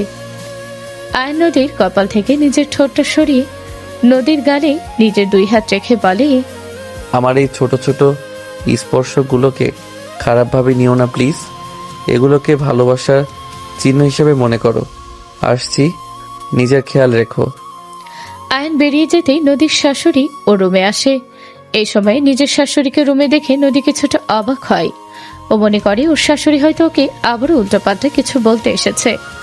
কিন্তু নদী সম্পূর্ণ অবাক করে দিয়ে নদীর শাশুড়ি এসে নদীর এক হাত ধরে বলেন, নদী, মা পারলে আমাদের ক্ষমা করে দিও। আমি জানি আমি যা করেছি তার ক্ষমা অযোগ্য। সব সময় তোমাকে কষ্ট দিয়েছি, অনেক অন্যায় অত্যাচার করেছি। তবুও বলি, যদি পারো তো আমায় ক্ষমা করে দিও। নিজের শাশুড়ির মুখ থেকে এমন কথা শুনে নদী একেবারে অবাক হয়ে যায়। ও আশাই করতে পারেনি ওর শাশুড়ি কখনো ওর থেকে ক্ষমা চাইবে। ও নিজের কানকে বিশ্বাস হয় না। তবু নিজেকে কিছুটা ধাতস্থ করে নদী ওর শাশুড়িকে বলে, মা আপনি এসব কি বলছেন? আপনি আমার বড়, আপনি আমার কাছে কেন ক্ষমা চাইছেন? কম অত্যাচার তো আর তোমাকে করিনি, সেই জন্য আজকে আমার এই দশা। আল্লাহ আমাকে আমার সকল পাপের শাস্তি দিচ্ছে। তুমি দয়া করে আমাকে ক্ষমা করে দাও মা, না হলে যে আমি মরেও শান্তি পাবো না। নদী ওর শাশুড়িকে ধরে বিছানায় বসাতে যায়। তখনই খেয়াল করে ওর শাশুড়ির হাতটা পোড়া। নদী ব্যস্ত হয়ে বলে, এ কি মা, আপনার হাত পুড়লো কিভাবে? হাতটা তো অনেক পুড়ে গেছে, এতটা কিভাবে পুড়লো? এইসব এখন আর কিছুই না, সামনে যে আরো কত কিছু হবে। সবই আমার কপাল, বুঝলে? এতদিন তোমাকে যা যা অত্যাচার করেছি, এখন সবটাই ফেরত পাচ্ছি। প্রকৃতি একটা নিয়ম আছে না, অন্যের সাথে অন্যায় করলে নিজেকেও সেটা ভোগ করতে হয়। আপনি কি বলছেন? এসব আমি কিছুই বুঝতে পারছি না। আপনি আগে আসুন তো আমার সাথে, এখানে বসুন। আপনার হাতে তো অনেকটা পুড়ে গেছে, আগে এখানে মলম লাগিয়ে নিই। নদী পরম মমতায় ওর শাশুড়ির হাতে পড়ে যাওয়া জায়গায় মলম লাগিয়ে দেয়। ওর শাশুড়ি এক নজরে নদীর দিকে তাকিয়ে থাকে। আজকে উনি বুঝতে পারে নদী আসলে সবসময় ওনাকে কতটা ভালোবেসে এসেছে। তার বিনিময়ে উনি শুধু নদীকে অবজ্ঞা করেছেন। ওনার নিজেই কৃতকর্মের জন্য নিজেকে আজকে নিজের কাছে খুব ছোট মনে হতে থাকে। ওনার চোখ বেয়ে পানি পড়তে থাকে। উনি নদীর মাথায় নিজের অন্য হাত বুলিয়ে দেন। এই প্রথমবারের মতো নদীর শাশুড়ি ওর মাথায় হাত বুলিয়ে দেয়। নদী অবাক চোখে ওনার দিকে তাকায় আর বলে, মা কি হয়েছে আপনার? আপনি কান্না করছেন কেন? আর আপনার হাতে বা এতটা পুড়লো কিভাবে? বললাম না, সবটাই আমার পাপের শাস্তি। আমি নিজের হাতে নিজের সংসার ধ্বংস করেছি। আমার সাজানো গোছানো সংসার খাল কেটে কুমির এনেছি। রান্না করতে গিয়ে হাত পুড়ে গেছে। আপনি কেন এই বয়সে রান্না করতে গেছেন? আপনার কি এখন রান্না করার মতো সময়? আপনার এখন রেস্ট করার সময়। কে বলেছে আপনাকে রান্না করতে? কি আবার, যাকে এত আয়োজন করে আমার ছেলে বিয়ে করে নিয়ে এসেছে সেই কালনাগিনী এসেই আমার উপরে হুমকি শুরু করেছে। আমাকে বলে দিয়েছে এখন থেকে বাসার সব কাজ, রান্না করা সব আমাকেই করতে হবে। কোনো ধরনের রেস্ট আমার জন্য না। আমার নাকি কাজ না করতে করতে বসে থাকতে থাকতে হাড়ে জং ধরে গেছে। সেজন্যই সে ঝং ছুটাতে আর আমাকে সুস্থ রাখতে বাসার সব কাজ এখন থেকে আমাকে করার হুমকি দিয়েছে। নদীর ও শাশুড়ির কথাগুলো শুনে খুব রাগ হয়। তৃষার আর দীপ্তর উপরে ওর শাশুড়িকে বলে, তৃষা না হয় আপনাকে এসব বলেছে, তার জন্য কি আপনাকে ঘরের সব কাজ করতে হবে নাকি? দীপ্ত ওকে কিছু বলেনি? ওই কুলাঙ্গারের কথা আর বলো না তো। একটা কুলাঙ্গার পেটে ধরেছি আমি। ওর বউ আমাকে হুকুম দেয় আর আমার কুলাঙ্গার তাতে সায় জানায়। আমি ওদের বলেছিলাম আমার বাসার কাজ তৃষা না করুক, অন্তত একটা কাজের লোক রেখে দিবি। ওরা সেটাও মানা করে দিয়েছে। কাজের লোক রাখলে আগে নাকি অনেক খরচ হয়ে যাবে, তাই কাজের লোক রাখতে পারবে না। কথাগুলো বলতে বলতে নদীর শাশুড়ি ওর সামনে হু হু করে কেঁদে দেয়। নদীরও খুব খারাপ লাগতে থাকে।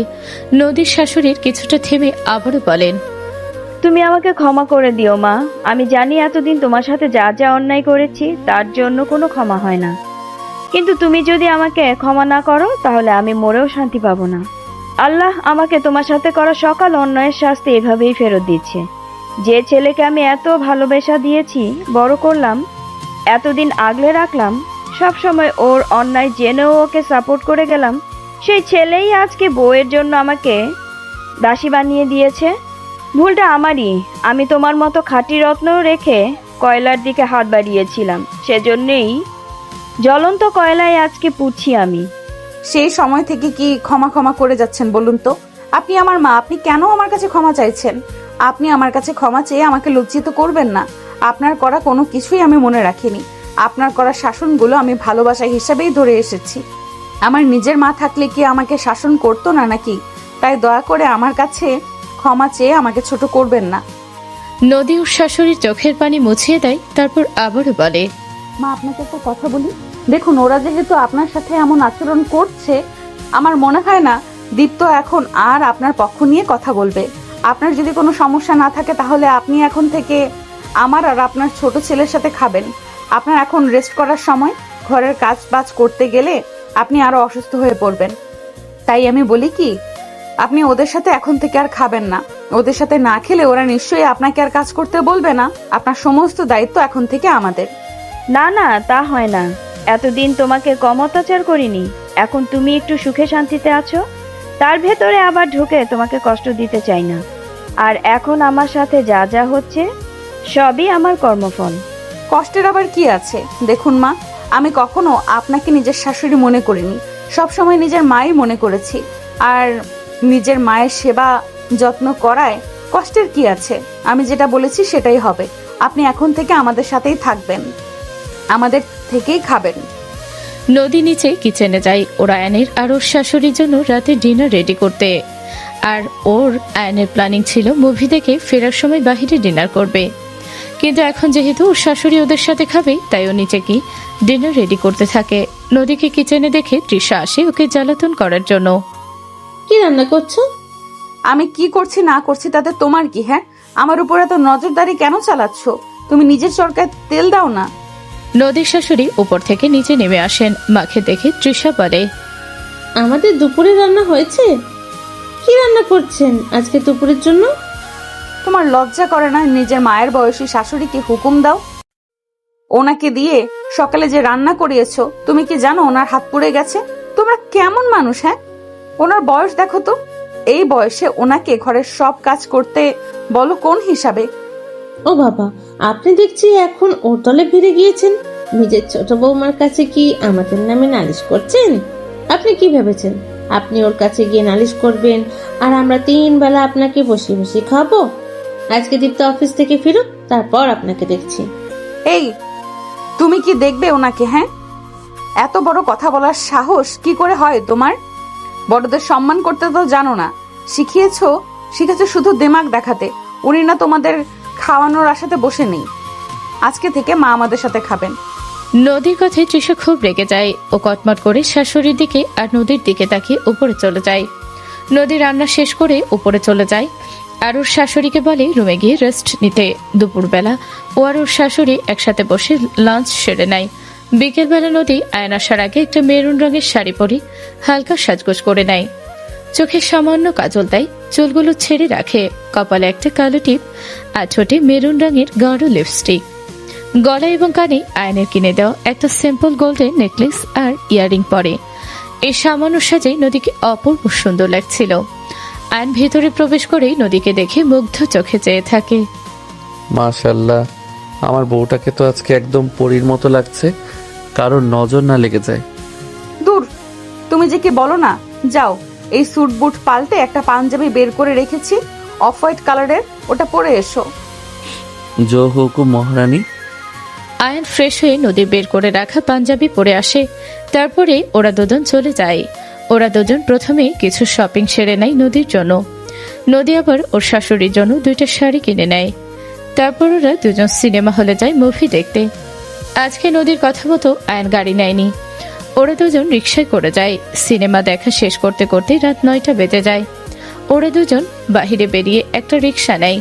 রিকশায় করে কিছু দূর আসার পরে হঠাৎ করে রিকশাওয়ালা বলে চার্জ শেষ হয়ে গেছে। যেহেতু ব্যাটারি চালিত রিকশা, তাই চার্জ শেষ হয়ে গেছে। ওরা ওখানেই নেমে পড়ে, দাঁড়িয়ে দাঁড়িয়ে অপেক্ষা করতে থাকে আরেকটা রিকশার।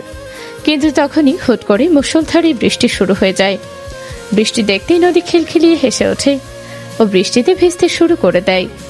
নদীর প্রাণোচ্ছল হাসি দেখে আয়ানও খুব খুশি হয়। আয়ান যদিও একটা বন্ধ দোকানের ছাউনির নিচে দাঁড়িয়েছিল, কিন্তু নদী এসে ওর হাত ধরে ওকে বৃষ্টিতে টেনে নিয়ে যায়। নদীর সাথে আয়ানও বৃষ্টিতে ভেজে। ও নিজে ভেজার থেকে বেশি নদীকে দেখতে থাকে, নদীর খুশিগুলো দেখতে থাকে। আয়ান নদীর দিকে তাকিয়ে আছে বুঝতে পেরে নদী কিছুটা লজ্জা পায়। ও অন্যদিকে চলে যেতে চায়, তখনই হোঁচট খেয়ে পড়ে যেতে নেয়। আয়ান এসে ওর কোমর জড়িয়ে ধরে। ওরা একে অপরের চোখের দিকে এক পলকে তাকিয়ে থাকে। কিছু সময় পরে নদী লজ্জা পেয়ে আয়নের থেকে নিজেকে ছাড়িয়ে নেয়। হোঁচট খাওয়ার ফলে নদীর পায়ের গোড়ালি মুচকে যায়। ও সোজা হয়ে হাঁটতে পারে না, ওর খুব কষ্ট হয় হাঁটতে গিয়ে। আয়ন সেটা লক্ষ্য করে নদীকে কোলে তুলে নেয়। কিছুক্ষণ পরে ওরা একটা রিকশা পেয়ে যায়। রিকশা থেকে নেমে ও আয়ান নদীকে কোলে করে নিয়ে বাড়ির ভেতরে প্রবেশ করে। নদীকে আয়নের কোলে দেখে তৃষার আগে একটা গ্লাস ফ্লোরে ছুঁড়ে মারে। আয়ন সেদিকে পাত্তা না দিয়ে নদীকে কোলে নিয়ে উপরে নিজেদের রুমে চলে যায়। নদীর পরনে শাড়ি সম্পূর্ণ ভিজে গিয়েছিল। ও আলমারি থেকে নিজের কাপড় নেওয়ার জন্য আলমারি খোলে। তখনই ওর মনে পড়ে সকালবেলায় ও সব 3 পিসের শাড়ি ধুয়ে দিয়েছিল। সবকিছু ছাদে নাড়া। যাওয়ার সময় ওর শাশুড়িকেও বলে যায়নি যে ছাদে কাপড় মেলা, তার মানে বৃষ্টিতেই সব ভিজে গেছে। নিজের বোকামির কথা চিন্তা করে নদী জিপে কেটে কামড় মারে। এখন কি পরবে সেটা ভাবতে ভাবতে ও আয়নের একটা শার্ট আর একটা ট্রাউজার নেয়। সেটা পরে আয়নের সামনে এসে দাঁড়ায়। নদীর ভীষণ লজ্জা লাগতে থাকে আয়নের সামনে এভাবে এসে। নদীকে নিজের কাপড় পরতে দেখে আয়ন প্রথমে হেসে দেয়, তারপর ধীরে ধীরে নদীর কাছে এগিয়ে আসে। নদীর কাছে এসে আয়ন নদীর কোমর জড়িয়ে নদীকে একটানে নিজের কাছে নিয়ে আসে। নদীর মাথার পেছন থেকে হাত দিয়ে নদীর মুখটা নিজের মুখের সামনে নিয়ে আসে। তারপরে হুট করে নদীর ঠোঁটে নিজের ঠোঁট ডুবিয়ে দেয়। আচমকা কিস করায় নদীর চোখ দুটো বড় বড় হয়ে যায়। নদী আয়নকে আটকায় না, বরং আয়নের সাথে তাল দেয়। নদীকে চুপচাপ থাকতে দেখে আয়ন বুঝে যায় নদীরও সম্মতি আছে।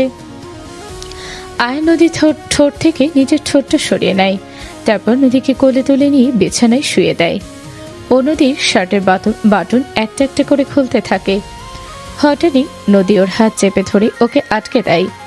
আয়ন মনে করে নদী হয়তোবা আনইজি ফিল করছে, তাই ওখান থেকে উঠে যেতে নাই। হুট করে নদী আয়নের জামার কলার ধরে আয়নকে নিজের ওপরে টেনে নিয়ে আসে। তারপরে নিজেই আয়নের ঠোঁটে ঠোঁট ডুবিয়ে দেয়। নদীর সম্মতিতে আয়ন এবার উঠে গিয়ে ঘরের সব লাইট অফ করে দিয়ে আসে। বাহিরে তখন বিদ্যুৎ চমকাতে থাকে, সে আলোতে ঘর আলোকিত হয়ে যায়। আয়ন নদীর কাছে এসে নদীকে কিস করতে থাকে। ধীরে ধীরে ও আরো গভীর হয়ে যেতে থাকে। নদীর মাঝে নিজেকে একেবারে উজাড় করে দেয়। নদীও আয়নের স্পর্শগুলো উপভোগ করতে থাকে। ওরা একে অপরের মাঝে মিলেমিশে একাকার হয়ে যায়। পরের দিন সকালবেলা যখন নদী কিচেনে যায়, দীপ্ত আর তৃষা ওর দিকে তেড়ে আসে। কাল লাগিনি তুই আমার জীবন তো ধ্বংস করেছিসই, এখন আমার চাকরিটাও খেয়ে ছাড়লি। আমার বাবার এতদিনে তিলে তিলে গড়া কোম্পানিটা ধ্বংস করে দিলি? তো লজ্জা করলো না এটা করতে? সকাল সকাল তোমরা দুজনে এসব কি ফালতু বকছো? দেখো, তোমাদের সাথে ফালতু বকবক করার মতো সময় আমার হাতে নেই। আমার নাস্তা তৈরি করতে হবে আমার হাজবেন্ড আর শাশুড়ি মায়ের জন্য। আমার সামনে থেকে সরো। তুই বুঝতে পারছিস না নাকি বুঝেও না বোঝার ভান করছিস? আজব তো, তখন থেকে কি বোঝার কথা বলছো বলো তো? আমি বলছি, ওরা কি বলছে? আয়ন পকেটে হাত গুজে ওপর থেকে নিচে নেমে আসতে থাকে। ও ঠোঁটে লেগে থাকে একটা ঠান্ডা হাসি।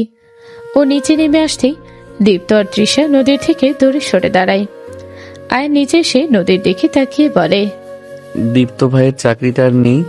ও আগে আমাদের অফিসের অ্যাকাউন্ট ডিপার্টমেন্ট সামলাতো, কিন্তু আমি আগের দিন দেখলাম হিসাবে কিছু ভুলচুক আছে। প্রায় 10 কোটি টাকার মতো গরমিল আছে। ইনভেস্টিগেশন চলছে। যতদিন না প্রমাণিত হবে এই টাকার বিষয়টার সাথে ভাইয়ার কোনো সম্পর্ক নেই, ততদিন পর্যন্ত ভাইয়াকে চাকরি থেকে বরখাস্ত করা হয়েছে। আর যদি প্রমাণ হয় টাকাগুলো ভাইয়াই সরিয়েছে, তাহলে তার জন্য ভাইয়াকে উপযুক্ত শাস্তি পেতে হবে।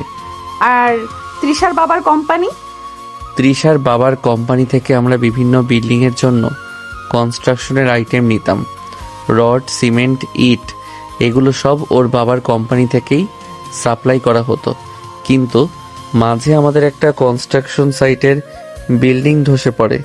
তারপরে খোঁজ নিয়ে জানতে পারি ওখানে ব্যবহার করা সমস্ত কিছু একদম নর্মাল কম দামি পণ্য। কিন্তু ওর বাবাকে আমরা সব সময় দামি পণ্যের জন্য টাকা দিতাম, তাই ওনার বিরুদ্ধেও আমি মামলা করেছি। এখন এটা ওনার নিজের কাজ নাকি ওনার আন্ডারে থাকা কর্মীর কাজ সেটা পুলিশ ঠিক করবে। ভাইয়া আর তৃষা, তোমাদের দুইজনকে একটা কথা বলে দিচ্ছি, কান খুলে শুনে রাখো। ভাইয়া, তুমি তো জানোই যে এই বাড়ি বিজনেস সবটাই আমার নামে, তাই আমার বাড়িতে থাকতে হলে আমার বউকে সম্মান দিয়ে চলতে হবে। ভাইয়ার যেহেতু এখন চাকরিটা নেই, তাই তোমাদের খাওয়ার খরচটাও আমি দেব। বাট আমার বউয়ের সাথে কোনো রকম বাজে আচরণ দেখলে সেটাও পাবে না তোমরা। এটা আমার লাস্ট ওয়ার্নিং। সেদিনের পরে দীপ্ত আর তৃষা নদীর সাথে তেমন খারাপ আচরণ করে না। তৃষা দমে যায় কারণ তৃষার বাবার নামে কেস হয়ে যায়।